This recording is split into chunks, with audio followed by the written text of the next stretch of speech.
ఇదిగో అన్నము పచ్చడి. ఆ వేపనల్ల ఇంటికి వెళ్ళాను, పంతులు గారింటికి. అన్నము టమాటా పచ్చడి, మిగిలిపోయిన మొత్తం వంకాయ కూర అంతా నాకే. పొద్దున్నే చేశారు, ఫ్రెష్ అనమాట. మొత్తం లాగించేస్తా. ఇదే నా ఇల్లు. ఇగో మీకు ఒక విషయం చెప్పనా, ఒకసారి నాకు అన్నం దొరకలా. కరెక్ట్గా అన్నం వండుకునే వాళ్ళకి పంతులు గారింటికి వెళ్ళిపోయాను అనమాట. వెళ్ళిపోయి సెట్ కింద కూర్చున్నా మాట్లాడకుండా. ఆ అమ్మ నన్ను చూసింది. వాళ్ళు వండుకుంటా ఉన్నారు అన్నము.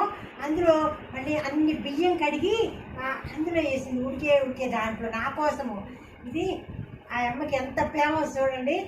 అసలు ముట్టోళ్ళకి ఎవరైనా నెయ్యి వేస్తారా? ఆ అమ్మ నాకు అన్నంలో ఇంత నెయ్యి కూడా వేస్తుంది. అంత మంచి ఆ అమ్మ అసలు. నేను అందుకే వాళ్ళంటే నాకు అంత ఇష్టం. వాళ్ళకి ఎప్పుడు చల్లగా ఉండాలి వాళ్ళ కడుపు.